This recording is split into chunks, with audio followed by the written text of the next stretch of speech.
shocking discovery was uncovered in Biafra land as the Biafran Liberation Army exposes Asari boys' kidnapping camp filled with luxury cars. The Biafran Liberation Army raided a kidnapping camp in Biafra land, but the criminals escaped before they arrived. The camp contained stolen exotic cars and graves of victims.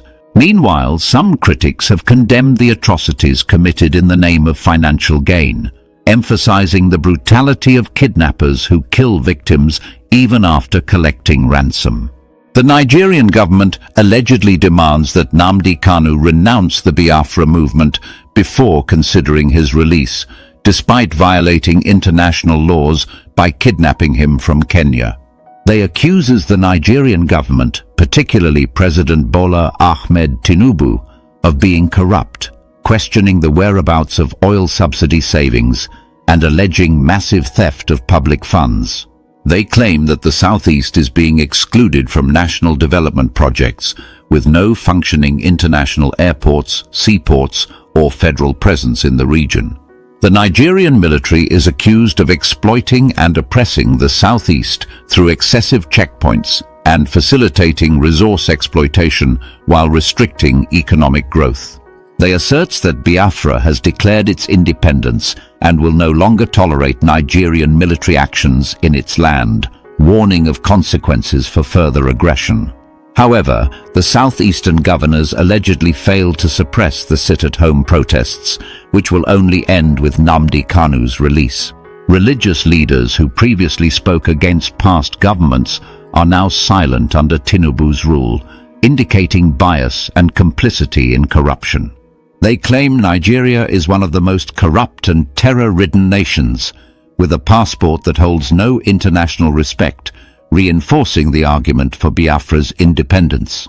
I still remember the day I first heard about the shocking discovery in the land of Biafra.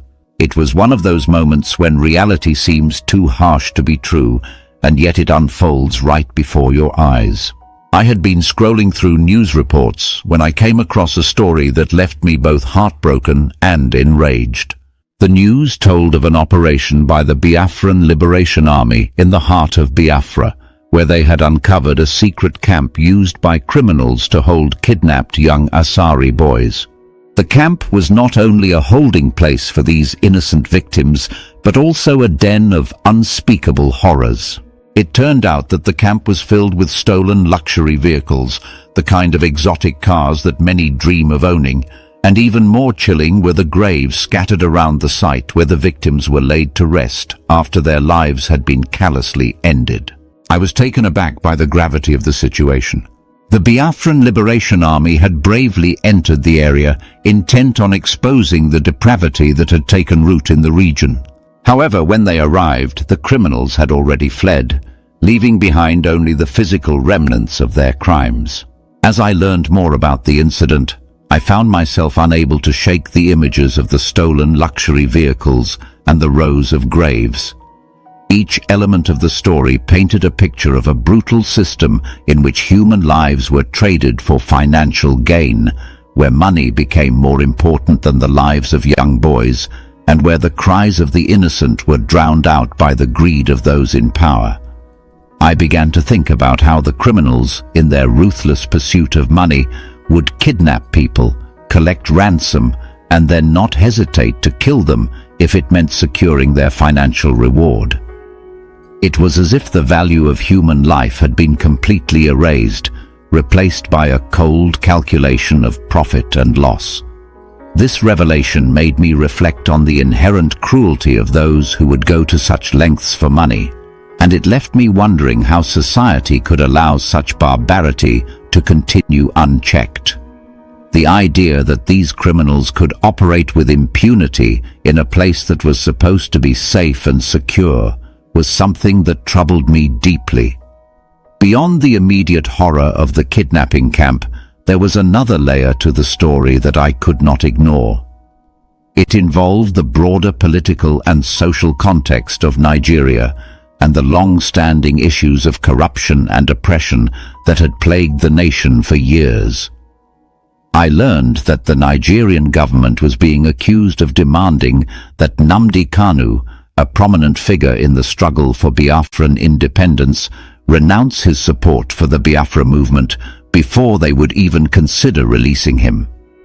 According to the reports, Nnamdi Kanu had been kidnapped from Kenya in a blatant violation of international law, and now the government was trying to use his freedom as a bargaining chip.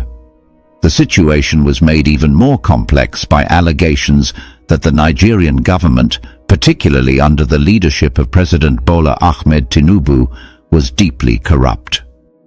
People were beginning to question where the enormous sums of money collected from oil subsidies were going, and many were convinced that the funds meant for the welfare of the nation were instead being funneled into the pockets of a few corrupt officials. There were even claims that the entire southeast region of Nigeria was being deliberately neglected, with no functioning international airports or seaports, and an almost complete absence of federal investment. It was a stark reminder of how deep-rooted corruption and mismanagement could leave entire regions of a country isolated and deprived of the opportunities they deserved. The story took on a personal tone as I thought about the voices of those who had suffered under this system. I recalled the impassioned broadcast from Magnetic G television, where a news anchor spoke with raw emotion about the state of affairs in Nigeria. The broadcast was filled with exclamations and heated language as the reporter recounted how the Biafran Liberation Army had stormed the kidnappers' camp only to find it abandoned. The reporter's voice trembled with a mix of anger and sorrow as he described the stolen luxury vehicles lined up like trophies and the silent, grim graves that testified to the cruelty of the kidnappers. His words resonated with me because they were not merely a recounting of events. They were a call to acknowledge the injustice and stand against it. Listening to that broadcast, I felt a profound connection with the people of Biafra. Their struggle for freedom was not just about politics or territory, it was about dignity and the right to live without fear. The report mentioned that even after collecting ransom, the kidnappers did not hesitate to end the lives of their victims, burying them in unmarked graves, as if to erase any trace of the humanity they had stolen. This brutal practice struck me as the ultimate expression of a system gone mad, where the pursuit of money had completely overtaken the value of life. As the story unfolded, more details emerged about the alleged machinations of the Nigerian government. It was reported that the government had set conditions for the release of Nnamdi Kanu, conditions that many believed were nothing short of an attempt to silence the growing call for Biafran independence. The government's demand that Nnamdi Kanu publicly denounce the Biafra movement was seen by critics as a way to undermine a powerful symbol of resistance. It was hard not to see the irony in a government that claimed to act in the best interests of its people, while at the same time engaging in actions that appeared to violate both national and international laws. I found myself reflecting on the history of the region and the decades-long struggle for autonomy that had defined the experience of the people in southeast Nigeria. The sense of betrayal and abandonment was palpable. For years, the people had been promised development and inclusion, yet the reality was one of neglect and exploitation. The lack of infrastructure in the region, from international airports to seaports, served as a daily reminder of the disparity between the promises of the state and the lived experiences of its citizens. It was a painful realization that the government's focus on its own survival and enrichment had left a significant portion of the population to fend for themselves. In the midst of all this turmoil, the passionate voice on Magnetic G television called for a reckoning. He reminded his listeners that the struggle for freedom was not just a political fight, but a moral one, a battle for the very soul of the nation. His words painted a picture of a future where the people of Biafra would no longer tolerate the actions of a corrupt government and a heartless military. He spoke of a time when the oppressive checkpoints that dotted the roads of the southeast would be removed, when the stolen wealth from oil subsidies would finally be accounted for, and when the voices of the people would rise up in unison to demand their rights. I could not help but feel a deep sense of empathy for those who had been caught in the crossfire of these events. The narrative was not just about a single incident or a singular act of cruelty. It was about a cycle of injustice that had been perpetuated over generations. The imagery of luxury vehicles that had been stolen from victims, of graves that marked the final resting places of lives cut short, and of a government that seemed more interested in silencing dissent than in serving its people, all came together to create a picture of a society in desperate need of change. The report also delved into the economic side of the story, highlighting how the vast sums of money that should have been used for the benefit of the nation were instead being misappropriated by corrupt officials. There was mention of calculations that suggested the Nigerian government should have been saving enormous amounts of money from oil subsidies, funds that could have been invested in public services and infrastructure. Instead, these funds appeared to vanish into thin air, leaving behind a trail of frustration and despair among those who had long been neglected. The idea that such a large amount of money could simply disappear without a trace was both astonishing and infuriating, especially for those who had seen their lives deteriorate as a result of economic mismanagement. As I listened to the broadcast again, I was struck by the palpable anger in the reporter's voice. He talked about how the government had not only failed to address the plight of the kidnapped boys, but had also actively contributed to the suffering of the people through its oppressive policies. The story recounted how the military, instead of protecting the citizens, had been used as a tool to enforce a system that exploited the people for the benefit of a few. The presence of military checkpoints on every road in the southeast was described not as a measure of security, but as a symbol of control, a way for the government to monitor and restrict the movement of its own citizens. It was a grim reminder of how far the nation had strayed from the ideals of freedom and justice. The broadcast went on to criticize the actions of President Bola Ahmed Tinubu, accusing him of being one of the most corrupt leaders in modern history. According to the narrative, the president was not only complicit in the atrocities committed by the kidnappers, but was also actively involved in the theft of public funds. The words used were strong and unyielding, painting a picture of a leader who had lost touch with the people he was meant to serve. This portrayal of corruption extended beyond a single individual and suggested that the entire system was built on a foundation of exploitation and deceit. The idea that a nation could be so deeply entrenched in corruption that even its passport was regarded with contempt on the international stage was a sobering thought. What resonated with me most was the sense of urgency in the call for change. The broadcast was not simply a recounting of events. It was a plea to the people of Nigeria to wake up and recognize the truth of their situation. The speaker warned that if the government continued down its current path, if it persisted in its exploitation and corruption, then the consequences would be severe and irreversible. There was a firm declaration that the struggle for freedom was far from over, and that every act of injustice would eventually lead to a reckoning. The tone was both defiant and hopeful, suggesting that despite the darkness that had enveloped the nation, there was still a spark of resistance that could ignite a movement for real change. In the quiet moments after the broadcast, I found myself lost in thought. I thought about the young Asari boys who had been taken from their families, the families who were left to grapple with the pain of their loss, and the community that had been scarred by such cruelty. I thought about the stolen luxury vehicles, symbols of a wealth that was amassed through suffering and exploitation, and the graves that stood as silent witnesses to the lives that had been so callously ended. Each of these images was a stark reminder of the human cost of corruption and neglect. The narrative also touched on the broader implications of these events for the future of Nigeria. There was a growing sentiment among the people of the Southeast that they had been systematically excluded from the benefits of national development. The lack of infrastructure, no international airports, no seaports, no robust federal presence, was not an accident, but rather a deliberate policy of marginalization. This exclusion was not just an economic issue, it was a matter of identity and pride.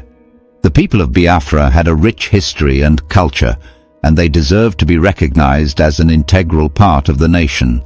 Yet the policies of the current government seemed designed to keep them on the fringes, to deny them the opportunities that were afforded to other regions. As I mulled over these thoughts, I recalled the passionate rhetoric of the broadcast once more. The speaker had made it clear that the struggle for freedom was not just about a single event or a moment in time. It was about reclaiming a sense of dignity and justice that had been stripped away for far too long. He spoke of a day when the people of Biafra would no longer tolerate the actions of those who exploited and oppressed them. It was a promise of a future where the voices of the marginalized would be heard, where the cries of the suffering would finally lead to meaningful change. This message of hope was both inspiring and necessary, even if it came from a place of deep pain and anger. I found myself wondering what the future held for Nigeria and for the people of Biafra. Would the revelations about the kidnapping camp and the stolen luxury vehicles be enough to spark a broader movement for justice? Could the public outcry over the corruption and oppression finally lead to a change in leadership, or was the system too deeply entrenched in its ways? Biafrans, this is a kidnappers' den. Biafra Liberation Armies burst into this particular kidnappers' den in one of Biafra land. So they discovered this kidnappers' den, but unfortunately the kidnappers all ran away before they could get there. So you see what we have been saying in this Biafra struggle. So many people are in the bush, not to do Biafra struggle, but rather to commit atrocities, to kidnap people. You see all these cars you are seeing here is a stolen cars they took away from their victims, and a lot of graves were discovered there where they do bury their victims. After collecting ransom from them, collecting their money, they will still buy the person and bury the person there. Guys, things they happen for this life. People are being wicked, people are being so mean in chasing of this money of a thing, in pursuing money. People are so mean. Why would they be buying people anyhow? Thank God for our gallant men who busted into this kidnappers' den.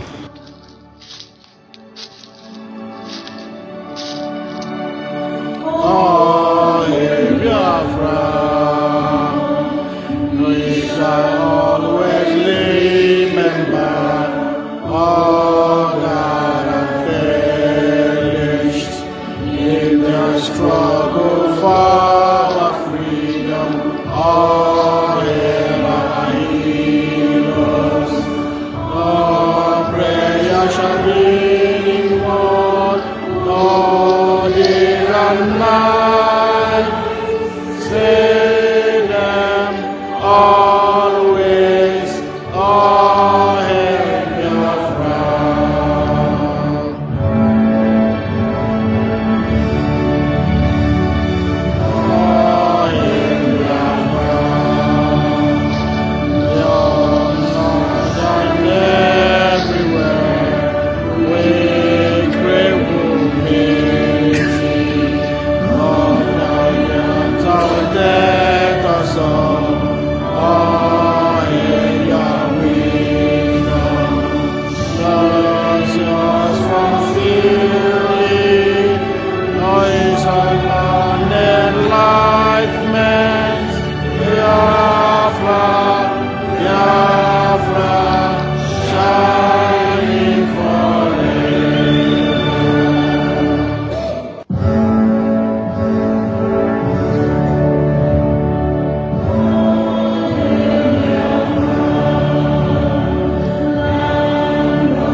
Yes, good morning, good afternoon, good evening, good night to all of you, pending your time zone and pending where you are watching me from this very wonderful morning. I want to quickly tell the people that sent me a message that they want to use my platform to beg for money, that I don't do that on this very platform. This very platform is the preaching of the gospel of Biafra, and that is what I'm here to do. When Biafra is fully restored, maybe I will have a rethink of going back to do other things. But for now, it's strictly what we are fighting for, because this Nigerian government, they are trying to take advantage of our people and make sure that they don't know what is going on. But I am here to bring the truth to the public. So please, don't send me this message about visa. I will never respond to you. Do not send me message about using my platform to beg for money that you are in the hospital. I will never respond to you. That is me. Thank you so much, Biafrans. And this is where I will say, let us go on and let us start today's news. The news today is that somebody from Tinubu's government said that they have given Nnamdi Kanu conditions of being released. I'm telling you, you are not serious. I think there's something wrong with your brain. Something must be wrong with your brain. You see, these terrorist governments, this terrorist Tinubu's government, just come to talk trash. They just come to talk rubbish because we are Igbos. But because we are Igbos, we are going to take what rightfully belongs to us. And you guys should go and tell Tinubu that the kidnap of Nnamdi Kanu will be the end of Nigeria. Go and mark my word. You see, the kidnap of that man from Kenya and still trying him up to today will be the end of Nigeria. Go and tell Tinubu, Tinubu is not a credible man. Now, some days ago, all of you were here when they said that American sponsors Boko Haram in Nigeria. Who are the people collecting the money? Who are the people seeing to the affairs of these terrorists in the forest? Nobody's name has been mentioned in Nigeria. But yet, Nigerian government has not come to debunk that. That is a lie. Everybody kept quiet, including your president. That's to tell you how corrupt, how dangerous Nigerian government is. I told you that Tinubu is a very corrupt man. You don't know. So here in this video as well, you can see Stephen Crooks. This guy, the para where the para for Tinubu, in the para where because of things that is going on in this country called Nigeria. Imagine the federal government coming out to tell you that the only thing that will make them to release Nnamdi Kanu is if Nnamdi Kanu will renounce or denounce Biafra. That is the only time they can release Nnamdi Kanu. Imagine, upon the international law, they broke the international law. They committed a crime by going to a faraway Kenya to kidnap somebody and to kidnap Nnamdi Kanu and redemption him down to Nigeria. They don't even care. The international body is not even saying anything. Upon Nnamdi Kanu has stayed with them for almost 4 years plus, and they are telling us that the only thing that will make them to release Nnamdi Kanu is once Nnamdi Kanu drop this agitation for Biafra, they will now consider to see if they will or know if they will now release him. Imagine. I think they submit that document. I want to remember the name of the office. I think it's PEF office.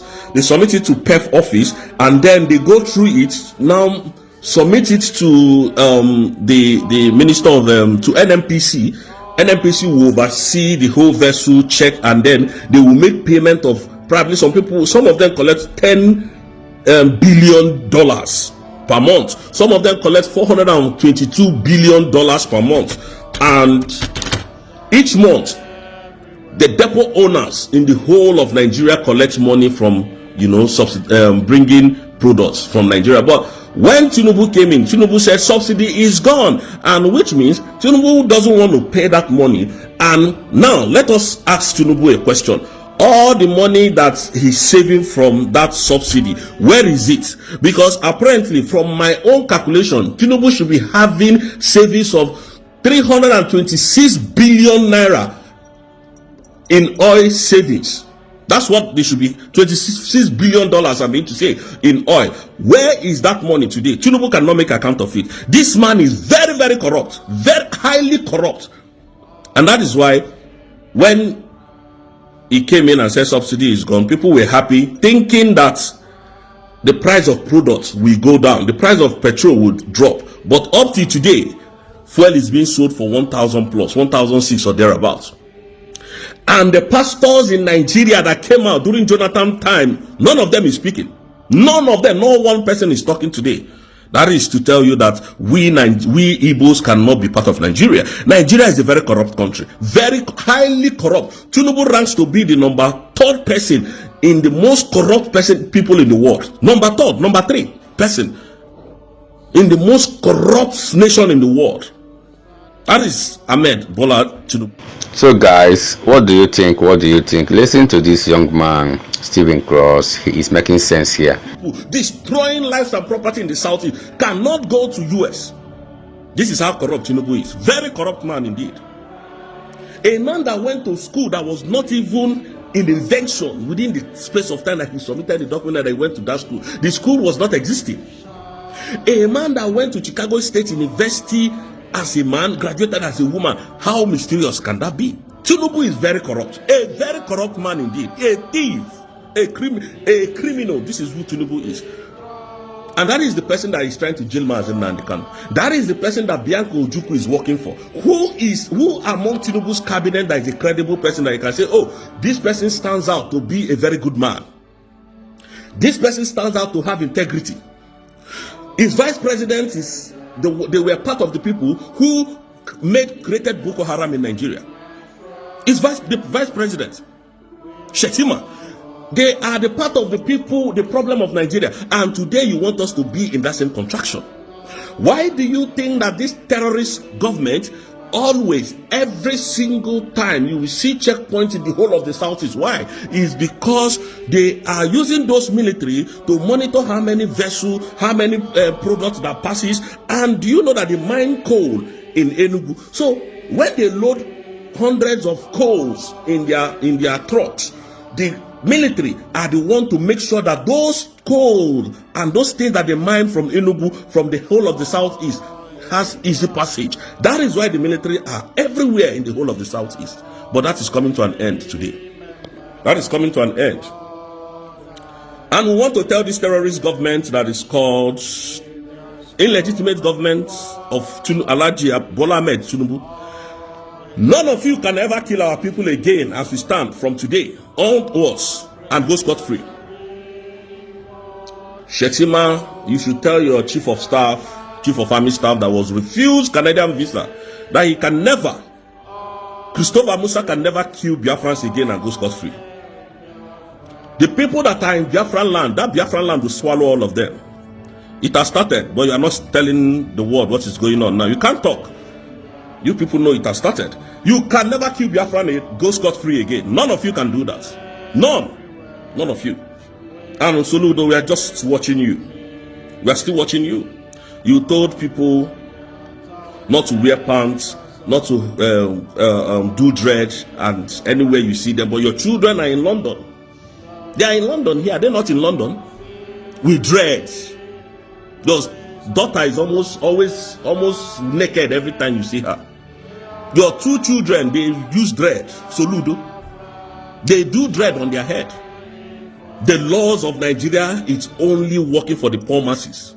But guys, if we can tell ourselves the truth, so many things is happening in this country, Nigeria. So many things are happening, and a very serious war is going on in Nigeria against the Igbos, against the Biafrans. Imagine the budget of the year was released and the Southeast region was not in that budget. Every other regions were included in that budget, but Southeast region was scrapped off from that budget. So I don't know what is happening. I mean, does that look like it is possible?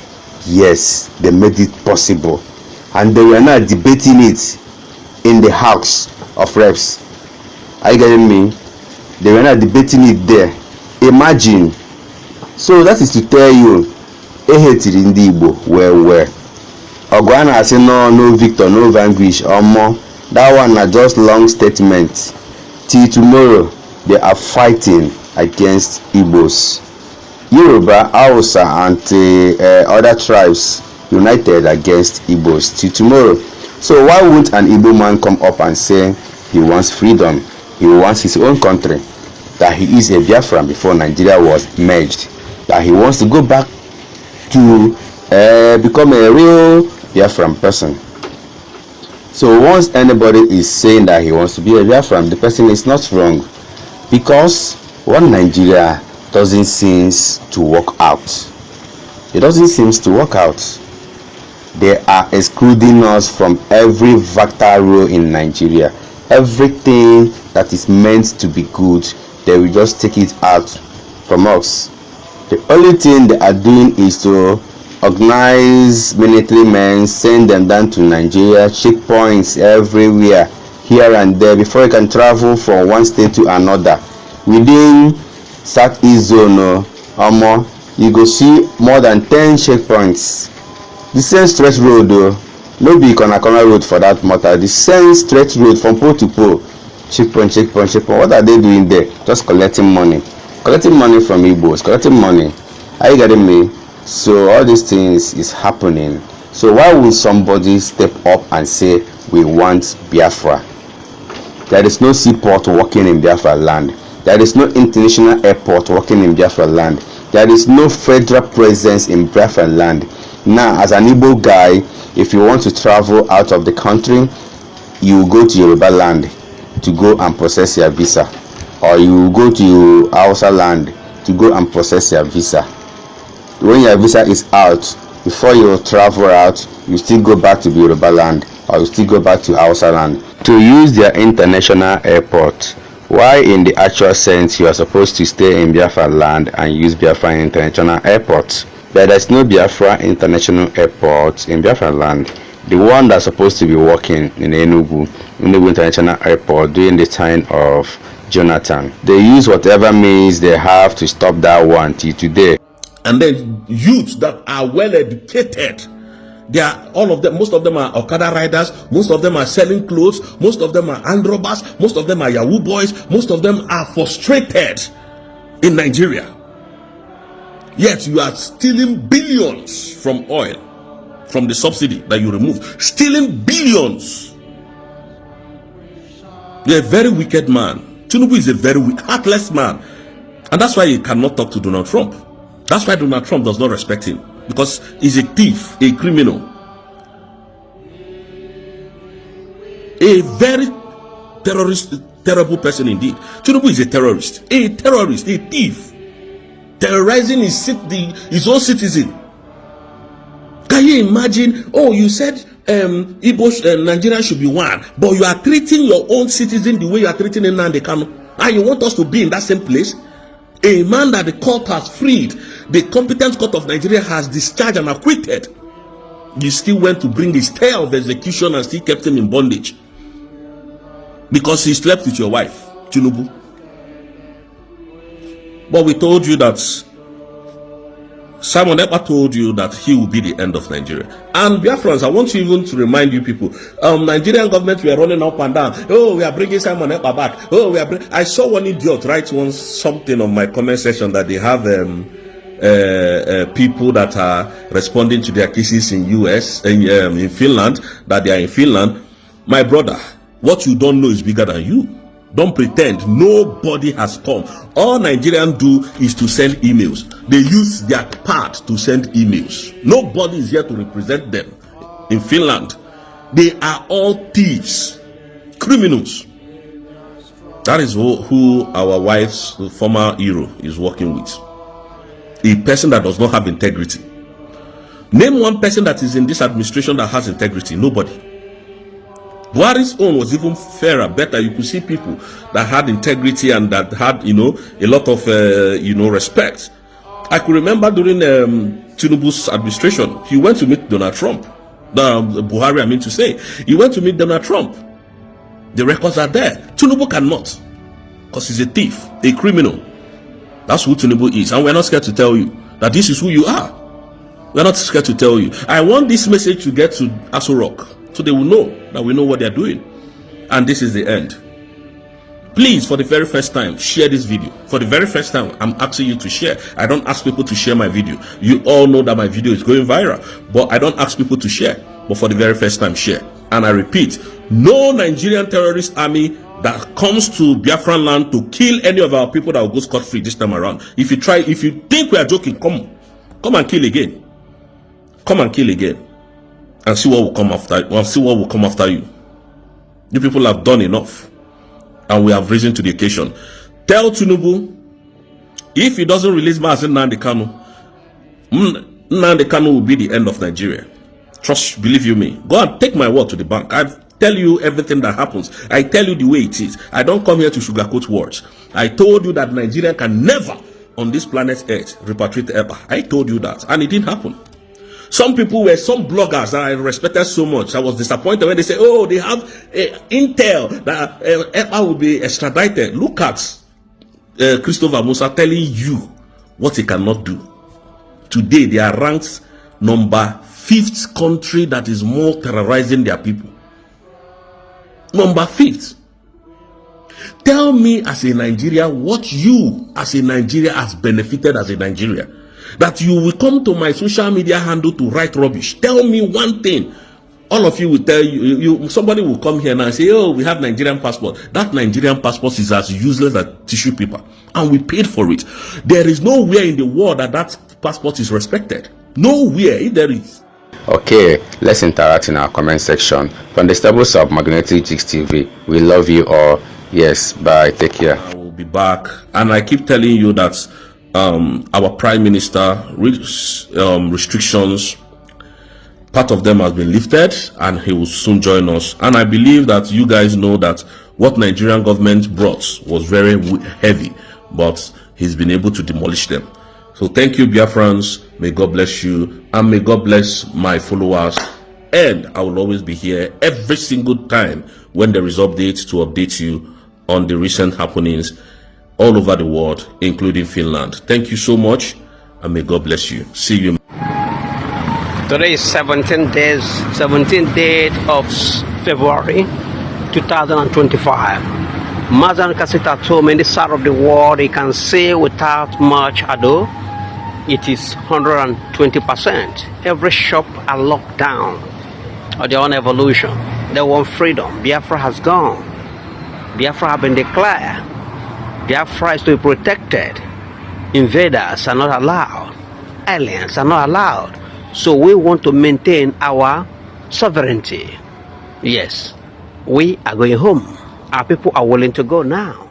So guys, this is a major problem to the Eastern governors. They have been given an assignment by the power that be to stop sit at home. They have tried all they could. Nobody achieved that. The Enugu tried, he failed. The Ebonyi tried, he failed. The Anambra tried, he failed. The Imo State tried, he failed.